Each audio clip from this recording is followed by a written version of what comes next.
하나님 말씀 보시겠습니다. 하나님 말씀은 창세기 26장 1절부터 22절의 말씀입니다. 창세기 26장 1절부터 22절까지의 말씀입니다.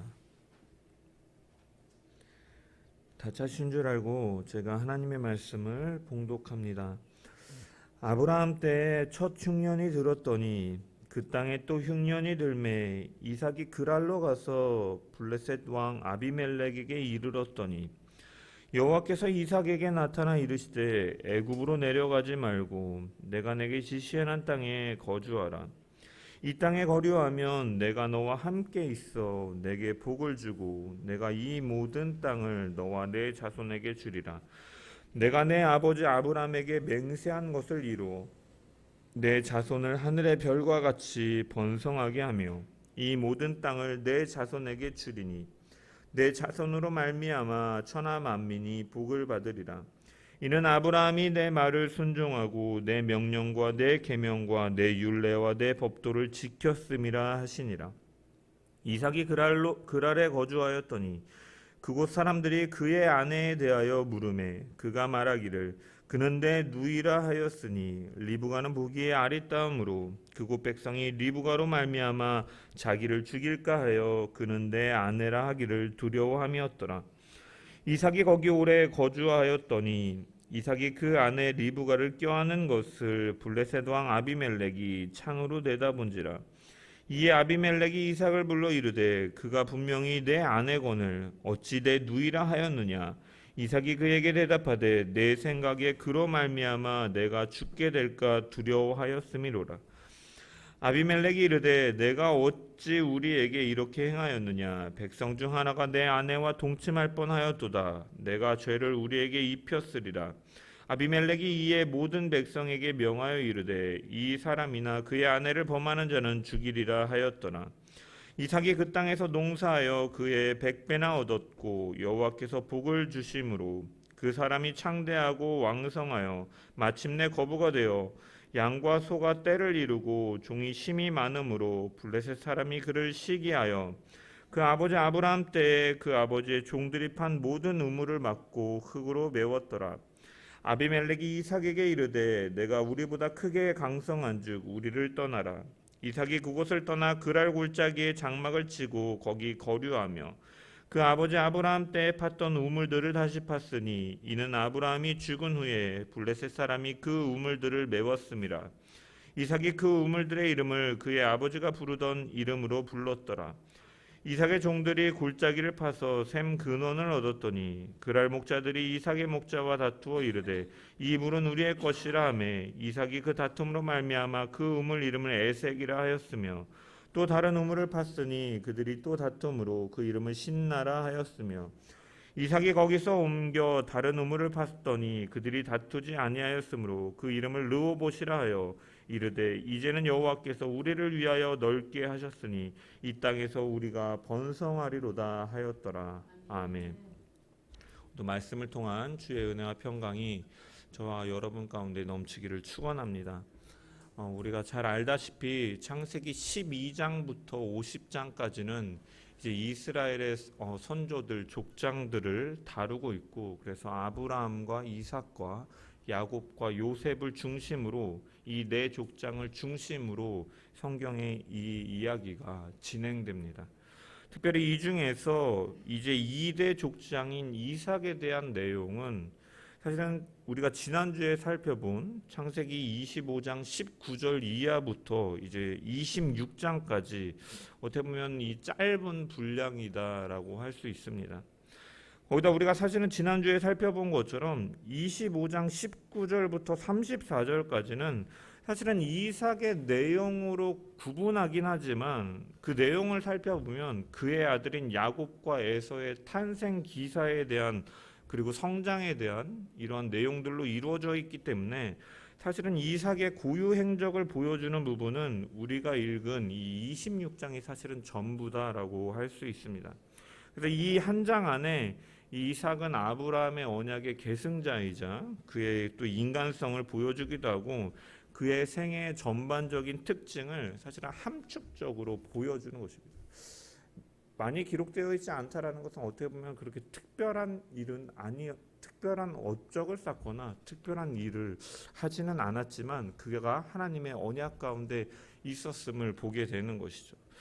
그래서 사실은 우리가 하나님의 성도로 살아간다라는 것이, 하나님의 사명자로 살아간다는 것이, 제가 항상 누누이 말씀드리지만 어떠한 교회를 몇 개를 건축하고 예배당을 건축하고 막 선교지를 나가서 막 생명을 다해 내던지면서 복음을 전하는 것만이 사실은 하나님의 자녀로서 살아가는 모습이 아니라, 사실은 우리가 일상생활 속에서 하나님께서 허락하신 삶 가운데 평안한 가운데서 하나님 안에 거하고 하나님의 뜻을 분별하면서 살아가며 온유함 가운데 하나님의 사랑을 드러내며 살아가는 것이 사실은 성도의 모습이기도 함을 사실은 우리는 이삭의 모습을 통해서도 발견할 수가 있는 것입니다.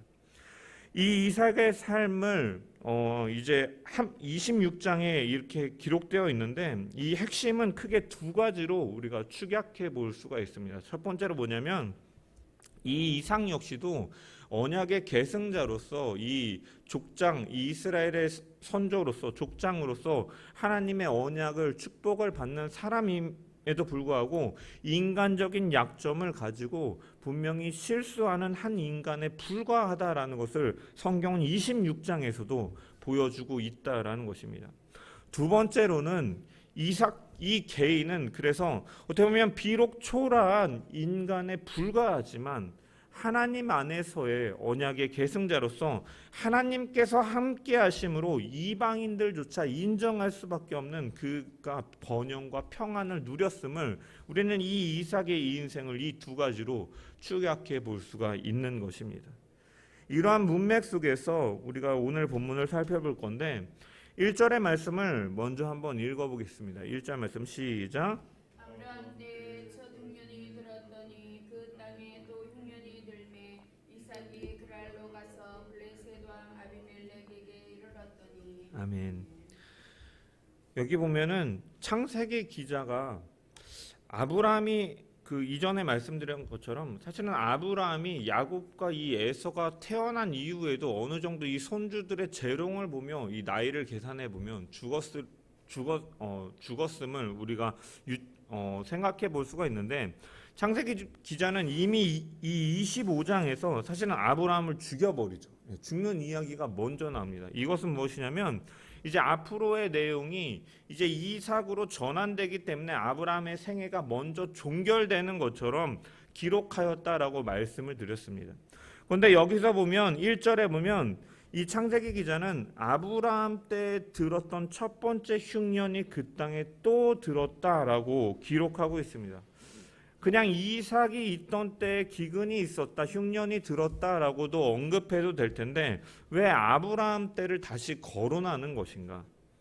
여러분, 그것은 과거에 이 아브라함이 기근이 원인이 되어서 이 저질렀던 실수, 창세기 12장에 기근으로 인해 가나안 땅을 떠나 애굽으로 갔던 것과, 그리고 20장에 보면 이제 그랄에 거주할 때 두려움으로 자신의 아내를 누이로 속였다가 아비멜렉에게 빼앗겼던 일들을 이 아브라함에 대한 언급을 다시 함으로써 상기시킴으로써 이 75년 이후에, 이 지난 이후에 이삭이 지금 경험하고 있던 일들이 그때와 너무 유사함을 성경의 기자는 암시하기 위해서 이 아브라함 때와 같이라고 언급하고 있는 것입니다.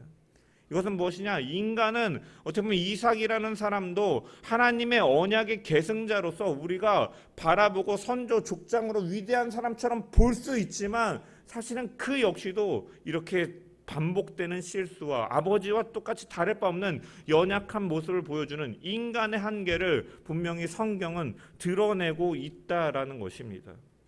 어떠한 특별한 자질을 가지고 어떠한 특별한 능력과 공로를 가졌기에 하나님께서 선택하신 것이 아니라 하나님의 일방적이고 주도적인 은혜 속에서 하나님은 그 구원의 언약을 이뤄가시기 위해 아브라함을 선택하시고 약속했던 이삭을 선택하시고 작은 자였던 야곱을 선택하시고 이러한 그 유다의 계보를 통해서 예수 그리스도를 나오게 하시는 이 구속사의 주도권이 어디에 있느냐? 바로 하나님께 있음을 성경은 계속해서 반복해서 보여주고 있다라는 것. 지겹도록. 이처럼 우리가 구원받은 것은 은혜로 말미암아 하나님을 예배할 수 있고 하나님을 사랑한다 고백하고 있고 그분을 경배할 수 있고 그분을 즐거워할 수 있는 것은 우리의 잘남이나 우리의 선택이나 우리의 의나 우리의 공로 때문이 아니라 전적인 하나님의 은혜였음을 기억하면서 오늘도 이 시간도 우리를 부르시고 호흡을 주심으로 그 생명을 가지고 하나님께 예배할 수 있도록 하신 그 하나님의 은혜를 늘 감사하며 살아가는 저와 여러분 되시기를 주님의 이름으로 간절히 축원합니다.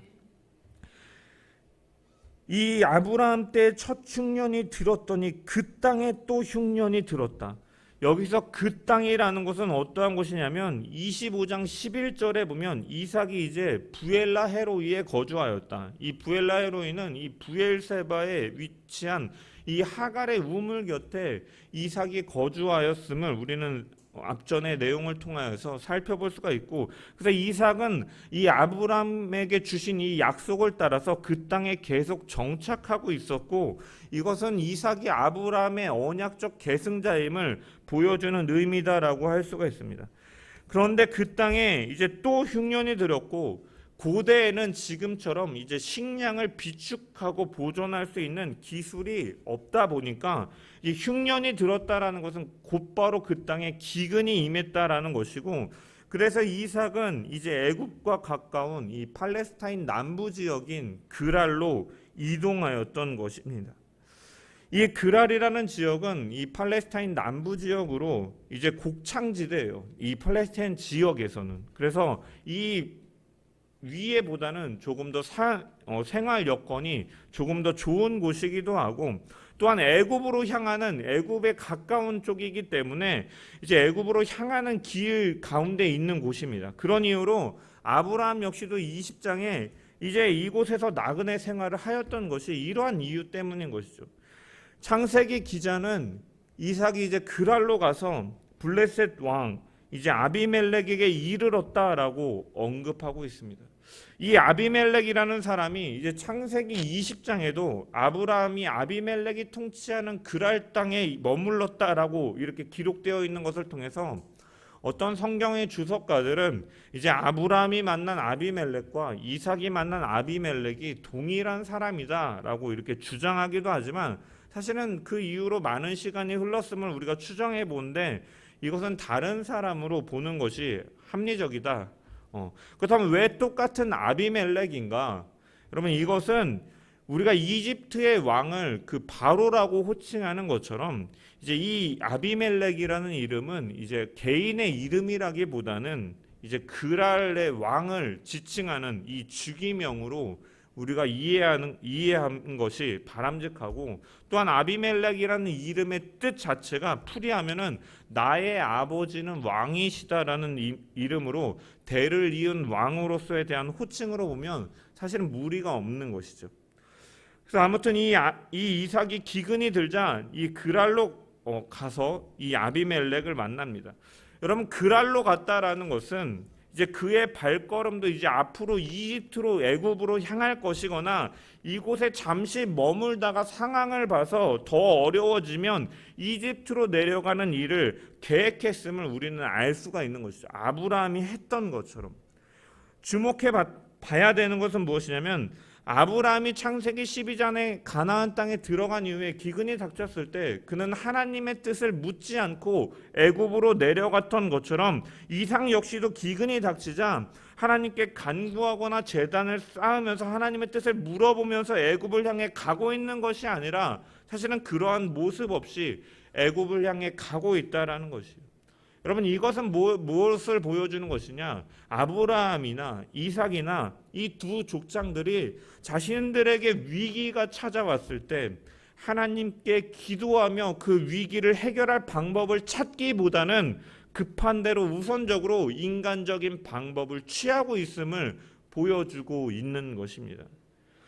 하나님께서는 이런 이삭을 보시고 나타나셔서 뭐라고 말씀하십니까? 가나안 땅을 떠나지 말라라고 말씀하시는 것이죠.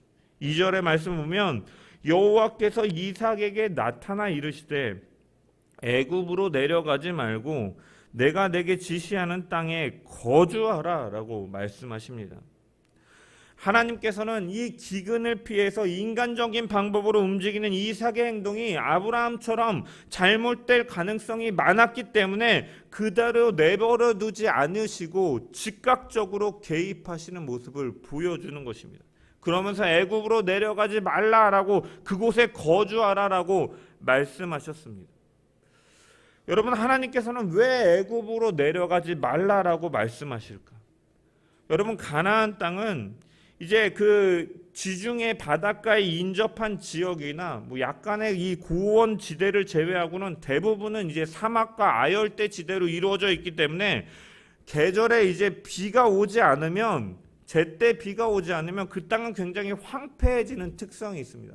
그리고 건기와 우기도 확실히 나눠져 있기 때문에 그 건기인 여름철에는 해도 일찍 뜨고 갑자기 더워지며 지역에 따라서는 몇 주일 몇 달에 걸쳐 계속하여 전혀 비를 내리지 않는 곳도 있습니다. 따라서 적절한 시기에 비가 오지 않으면 이 동남쪽에 위치한 이 아라비아 사막에서부터 건조한 동풍이 불면 이 땅은 기근에 처할 수밖에 없는 땅이다라는 거죠. 그런데 하나님께서는 왜 아브라함에게, 이삭에게 이 가나안 땅을 이 약속의 땅으로, 적과 꿀이 흐르는 땅으로 주시면서 왜 애굽으로 가지 말라라고 말씀하시는 것이냐라는 거죠. 여러분, 애굽은요, 이집트는요, 우리가 세계사 역사 시간에 배웠던 것처럼 강이 항상 나일강이라는 강이 흐르는 곳이에요. 문명이 항상 강이 흐르기 때문에 식수를 얻기가 편하고 인간들이 생활하기가 편하고 농사짓기도 편하고, 그래서 일찍이 농경사회를 구축하고 여러분들 윤택하게 살아갈 수 있는 땅이다라는 것입니다. 하나님께서는 이러한 땅을 주시고 그곳으로 가라라고 명령하셔도 될 텐데 왜 그곳으로 가지 말라 하면서 이렇게 어떻게 보면 척박할 수 있는 이 가나안 땅에 머물라고 말씀하시면서 그 땅을 약속의 땅이라 말씀하시고 왜 그곳에 거할 때 복을 주시겠다라고 말씀하시냐라는 것입니다. 여러분, 이것은 무엇이냐?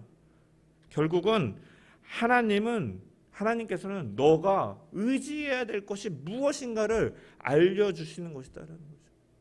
여러분, 이 우기 때에 적절한 시간에 비가 내리지 않는 이 가나안 땅에 거주하면서 여러분, 이스라엘 백성들은 누구를 바라볼 수밖에 없습니까?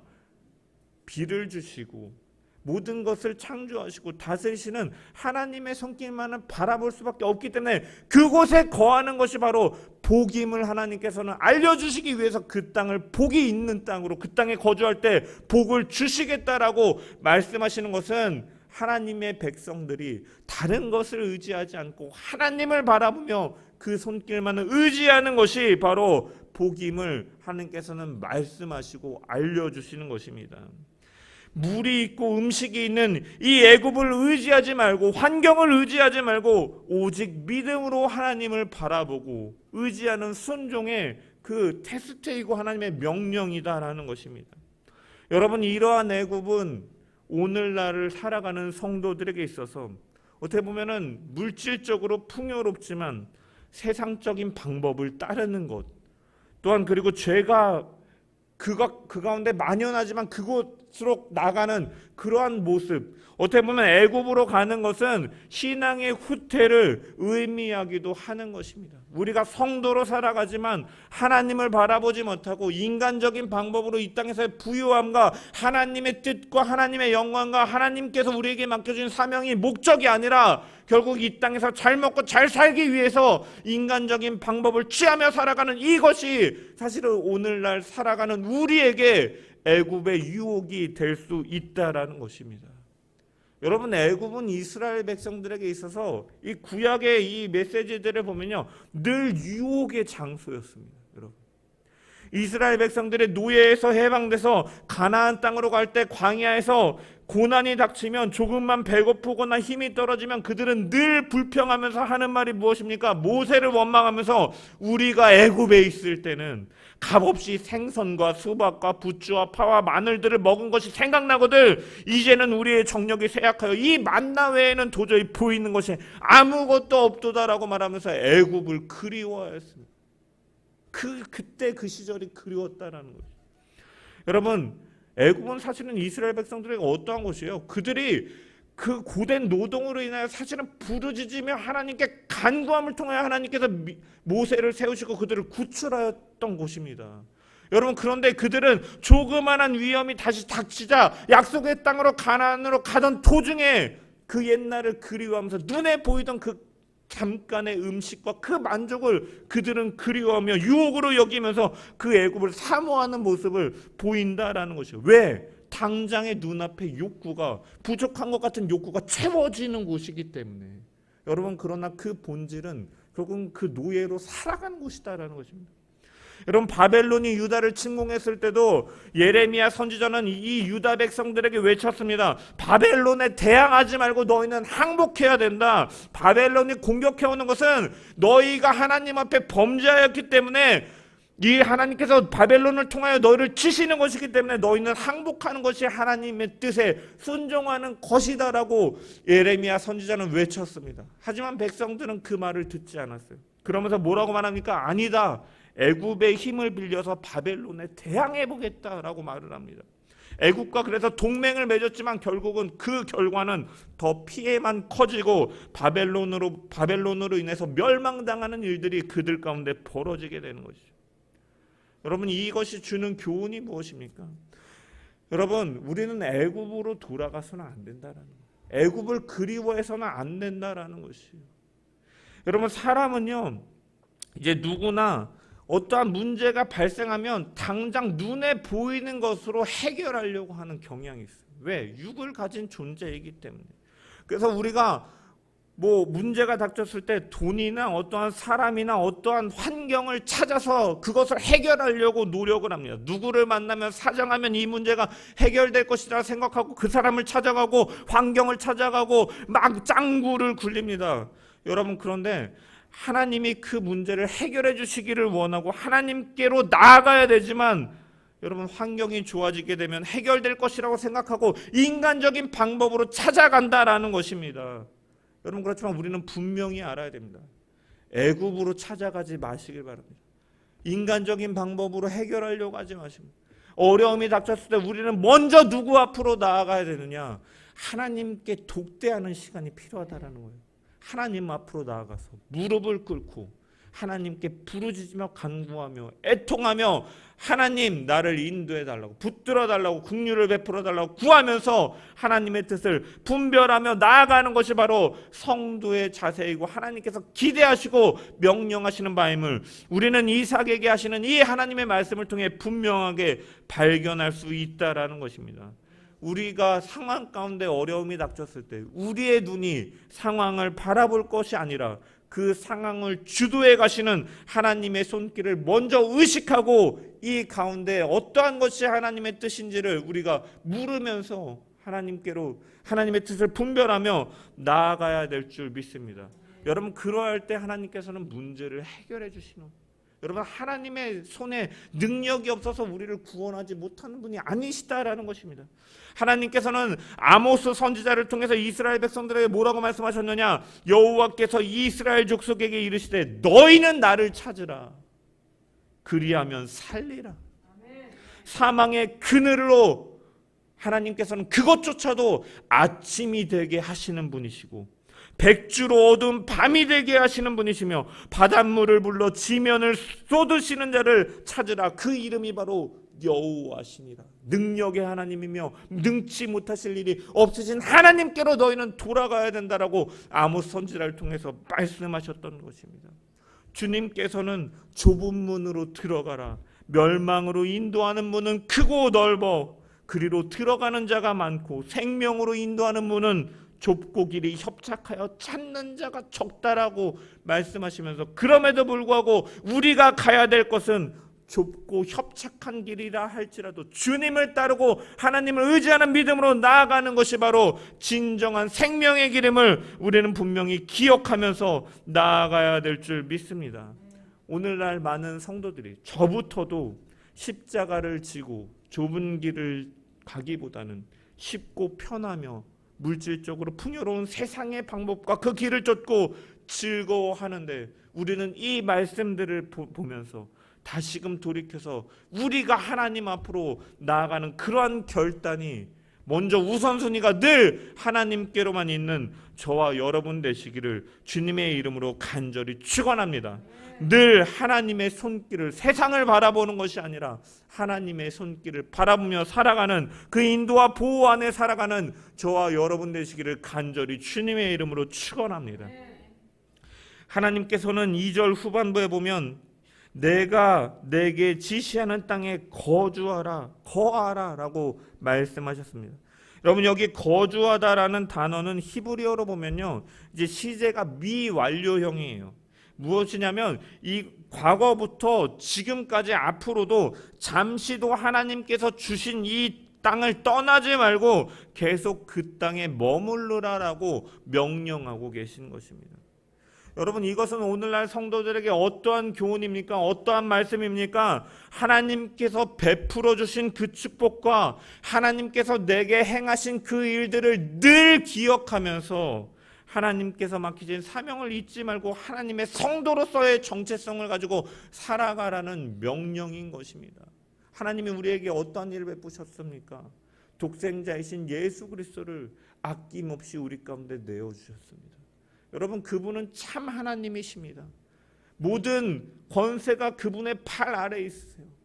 같이 창조하셨고 참 하나님이신 그분이 뭐가 하셔서 우리를 위하여 오셨습니까? 하나님께서 우리를 사랑하셨기 때문에 구원의 길을 계획하시고 예수 그리스도는 그분의 그 뜻에 순종함으로 말미암아 우리의 구원의 길을 창시 열으신 것입니다. 그 일들을 우리는 기억해야 된다는 거예요.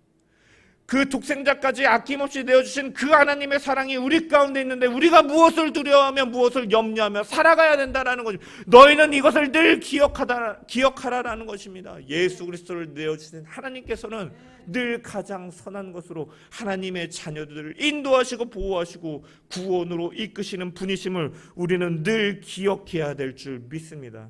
이것이 바로 늘 너는 이 땅에 거주하라, 떠나지 말고 거주하라, 늘 하나님의 은혜를 기억하며 감사하며 찬양하며 정체성을 가지고 살라는 하나님의 명령인 줄 믿습니다.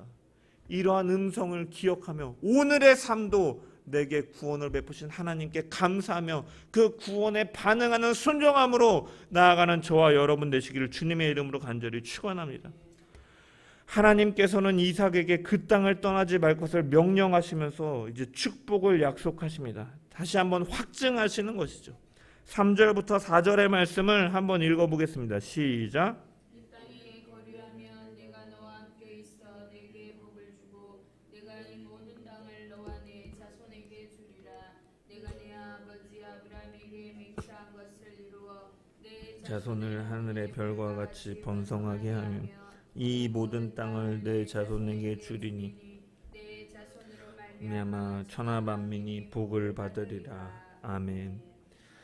여러분, 여기서 우리는 먼저 이 복을 다시 한번 확증하시는 이 하나님의 모습 속에서 먼저 하나님이 어떠한 분이신지를 다시금 깨달을 수가 있는 것이죠. 하나님은 어떠한 분이시냐? 복을 주시기를 즐겨하시고 기뻐하시는 하나님이시다라는 것이죠. 복의 근원이시다라는 것입니다. 여러분, 고대의 다른 신화들을 통해서 드러나는 신들의 모습은 어떠합니까? 인간을 창조하고 인간에게 어떠한 봉사와 헌신과 그런 것들을 요구합니다. 그래서 그것들이 자신들의 뜻에 맞지 않으면 한낱 놀이개나 장난감처럼 소모품처럼 취급하는 것이 신들의 모습입니다. 여러분, 그런데 하나님은 그러한 분이 아니시다라는 것이죠. 하나님께서는 하나님의 형상대로 인간을 창조하시고 남자와 여자를 창조하신 이후에 제일 먼저 하시는 것이 무엇입니까? 하나님이 그들에게 복을 주셨다라고 성경은 기록하고 있습니다. 여러분, 이것은 이처럼 하나님의 성품을 보여주는 것이죠.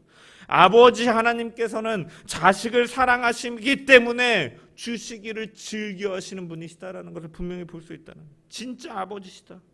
그래서 그의 자식된 성도를 늘 선한 길로 복된 길로 풍성한 은혜로 인도하시는 분이심을 우리는 늘 기억해야 된다라는 것입니다. 이것에 대한 믿음이 흔들려서는 안 된다라는 거예요. 때로는 내 삶이 지금 풍성한 것을 약속해 주셨는데 왜 지금 내 삶은 고작 이 모양이냐? 여러분 생각할 수 있지만 여러분 그 과정 역시도 결국은 하나님께서 그 풍성함을 이루시기 위해서 만들어 가시는 과정임을 우리는 기억하면서 그 시간조차도 그 고난조차도 감사히 여기며 이것이 바로 지금 이 순간 나에게 주시는 가장 풍성한 하나님의 은혜임을 기억하면서 고백하는 모습이 우리 가운데 나타나야 된다라는 것입니다. 특별히 여기 보면 하나님께서 3절에 아브라함에게 맹세한 것을 이루겠다라고 말씀하셨습니다. 여러분 이 문장을 히브리어로 직역해 보면 내가 아브라함에게 스스로 맹세하였던 그 맹세를 내가 이루겠다라고 말씀하신 거예요. 내가 아브라함에게 스스로 맹세하였던 그 맹세. 여러분 내가 스스로 맹세하였다라고 말씀하시면서 하나님께서 아브라함에게 하신 맹세는 아브라함의 어떤 조건이나 강요에 의해서 되어진 것이 아니라 전적으로 하나님의 기쁘신 뜻에 의해서 자발적으로 맺어진 그 맹세다라는 것이에요. 즉 하나님께서 복을 주시는 것은 하나님의 성품의 근거에서 나타나고 있다라는 것입니다. 그렇게 여러분 우리는 언제나 하나님 안에 거할 때 풍요로운 것이에요. 왜? 복을 주시길 즐겨하시고 복의 근원이시고 아버지가 자식을 사랑하시는 것 같이 늘 풍성한 은혜로 우리를 인도하시는 분이기 때문에 하나님이 그러한 분이시기 때문에 우리는 신뢰할 수가 있는 것이죠. 여러분 또한 하나님께서는 어떠한 하나님이심을 이 말씀을 통해 알 수 있느냐? 자신의 언약을 잊지 않고 기필코 이를 이루시는 신실한 하나님임을 우리는 발견할 수가 있다는 거예요. 여러분 이삭에게 아브라함에게 했던 언약이 있기에 너에게 그 언약을 이루시겠다라고 말씀하십니다. 여러분 그런데 사실은 이 하나님께서 하신 약속들은요 이삭 때에 바로 이루어지는 것은 아닙니다.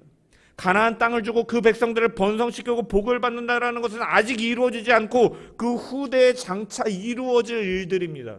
여러분 그런데 히브리어로 여러분 이 문장을 보면요 하나님께서는 이것을요 이미 완료형의 시제를 써서 말씀하고 계세요. 미래에 있을 일, 이미 되어진 일로 말씀하시는 것입니다. 여러분 이것들은 무슨 의미냐면 반드시 이루어질 것이다라는 거예요. 반드시. 왜? 이것을 말씀하시는 하나님이 신실하신 하나님이고 능력이 하나님이기 때문에 이것이 이루어질 것임을 강조하시는 것입니다. 하나님은 모든 것을 초월하시는 분이시기 때문에 이 시간조차 초월하여 하나님의 모든 계획이 반드시 이루어질 것임을 말씀하고 계시고 그 하나님은 신실하시기 때문에 기필코 이 일은 이루어질 것이다라고 하나님께서는 말씀하고 계신 것이고 마찬가지로 이삭에게 이렇게 말씀하신 하나님은 오늘날 우리에게도 동일하게 말씀하시는 하나님이시다라는 거예요. 하나님을 경외하는 사람에게 예수 그리스도를 주로 고백하고 그분을 주인으로 모신 자들에게 하나님께서는 뭐라고 말씀하셨습니까? 너의 죄를 하나도 기억하지 아니하시겠다 말씀하셨어요. 도말시키겠다라고 말씀하셨어요. 법정에서 죄가 없고 의롭다 선언하셨다고 영원한 생명을 주신다고 말씀하셨습니다. 여러분 여호와 하나님께서는 언약을 맺으시는 하나님인데 이러한 약속을 우리에게 주셨다라는 것이에요. 우리에게 어떠한 공로나 자격이 있어서 이 구원이 이루어지는 것이 아니라 하나님께서는 신실하신 하나님이시기 때문에 우리의 구원이 이뤄 가실 것이고 그 구원은 분명히 성취될 것임을 믿으시길 소망합니다. 아브라함에게 이삭에게 이 아름다운 계획을 세우시고 이 일을 이루어 가신 하나님이 하나님의 자녀로 부름을 받은 성도들을 위하여 구원의 계획을 완벽히 세우시고 그것을 이루어 가셨으며 이것은 반드시 성취되어질 일임을 기억하면서 우리는 그 완성되어질 것을 믿음으로 바라보면서 늘 감사하며 그 하나님의 그 손길이 늘 우리를 지키고 보호하시고 인도하심을 늘 믿으면서 살아가는 저와 여러분 되시기를 주님의 이름으로 간절히 축원합니다. 이러한 확고한 믿음으로 살아가는 저와 여러분 됩시다. 5절에 보면은 하나님께서는 이삭에게 축복을 약속하시는 근거를 밝히고 계신데 첫 번째로는 하나님의 성품이 그러한 분이시기 때문에 하나님은 스스로 맹세하셨고 복을 주기를 즐겨하시고 언약을 이루시는 신실한 분이며 능력의 하나님이며 초월의 하나님이기 때문에 이 일을 이뤄가시는 근거가 되고 두 번째로 5절에 보면 하나님께서는 이렇게 말씀하십니다. 이는 아브라함이 내 말을 순종하고 내 명령과 내 계명과 내 율례와 내 법도를 지켰음이나 하시니라.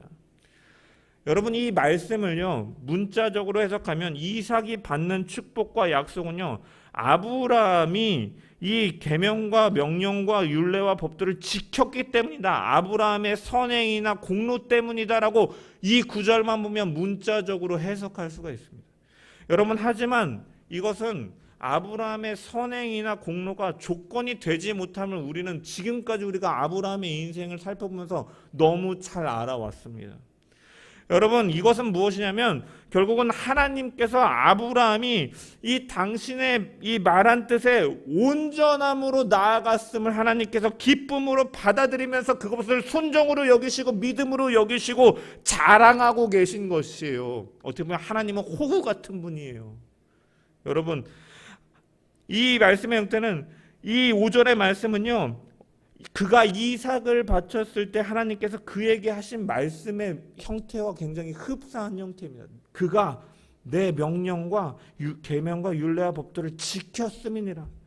여러분 우리는 이 말씀을 통해서 하나님께서 말씀하시는 그 온전한 순종의 개념을 우리는 발견할 수가 있다는 것입니다. 여러분 먼저 하나님께서 말씀하시는 순종은요 이 믿음이라는 것은 분명히 믿음은 우리가 하나님 앞에 순종이 수반되어진다라는 것을 우리는 발견할 수가 있어요. 그것이 완벽함은 아니더라도 여러분 순종하다라는 것은 히브리어로 샤마라는 단어인데 1차적으로는 듣다라는 의미를 갖고 있지만 한 걸음 더 나아가서 이해함을 바탕으로 행동하는 모습까지도 수반되어지는 것이요. 여러분 아브라함이 하나님의 말씀을 귀로 듣고 기울여서 들었을 뿐만이 아니라 그 뜻한 바를 인정하고 하나님을 믿는 믿음 속에서 이삭을 죽이지 않으실 것이다. 또는 이삭이 혹시 죽었다 할지라도 다시 살리실 하나님이다라는 것을 믿고 믿음으로 행동함으로 나아갔던 그러한 믿음을 하나님께서는 순종으로 여기시고 온전함으로 받아들이시고 기뻐하셨던 것처럼 이것이 하나님께서 보시는 온전한 순종의 모습이다라는 것이에요. 여러분 믿음이라는 것은 무엇입니까? 우리가 하나님을 기쁘시게 하는 믿음이라는 것은 무엇입니까? 여러분 구원파들이 말하는 것처럼 예수를 믿었다라고 고백하면 모든 그러한 정욕을 쫓아서 이 땅에서 마음대로 살면서 살아가는 그러한 모습들이 믿음 있는 자의 모습입니까? 아니다라는 것이에요. 믿음은 결국은 하나님을 기뻐하시는 뜻에 순종하면서 나아갈 수밖에 없는 그런 행동이 수반되어짐을 우리는 발견할 수가 있다는 거예요. 그래서 바울은 로마서에 뭐라고 말합니까? 율법 아래에 있는 자는 율법에 의해, 율법 아래에 없는 자는 양심에 의해 정죄를 받을 것이다 라고 말하는 것이 무엇입니까? 여러분 아브라함이 이렇게 행한 것은요 마음의 할례를 받은 자로서 율법이 성문화되기 이전에 이미 그 전부터 하나님을 사랑함을 통하여 그 행동 가운데 하나님을 사랑함 속에서 그 하나님의 뜻에 순종함으로 나아가는 모습이 그 가운데 있었음을 우리는 바라볼 수가 있다라는 것입니다. 그래서 우리가 진정한 믿음, 하나님께서 기뻐하시는 믿음은 우리가 하나님께서 베푸신 은혜를 기억하면 그 하나님을 기쁘시게 하기 위해서 내가 연약함으로 때론 넘어지고 쓰러진다 할지라도 언제나 그 뜻을 기억하면서 그렇게 살려고 노력하는 모습까지도 하나님께서는 순종으로 바라보신다라는 것을 우리는 기억하면서 연약하다고 포기하고 손 놓고 내 마음대로 살다가 주여 나를 긍휼히 여겨주옵소서 하는 것이 바로 믿음의 모습이 아니라 우리는 하나님을 기쁘시게 하는 자로 하나님의 뜻을 늘 분별하면서 그분을 기쁘시게 하기 위해 살아가는 그러한 모습들이 우리의 삶 가운데 나타나야 됨을 우리는 분명히 발견할 수가 있다는 거예요. 또한 두 번째로 아브라함의 생애는 우리가 살펴본 것처럼 내 명령과 계명과 율례와 법도를 지켰다라고 하나님께서 선언하시기에는 부족함이 너무도 많다라는 것이에요. 그러면 결국은 무엇이냐? 아브라함이 지금까지 우리가 계속해서 말씀드렸던 것처럼 이 언약 안에 있었던 것은 순전한 하나님의 은혜와 긍휼의 결과였고 무조건적인 사랑의 결과였다라는 것을 우리가 바라보면서 하나님께서는 결국은 이것을 통해서 말씀하시는 순종의 이 하나님께서 요구하시는 순종의 개념은 무엇이냐? 완벽함을 우리에게 요구하시는 것이 아니다라는 것이에요. 온전함을 요구하신다라는 것.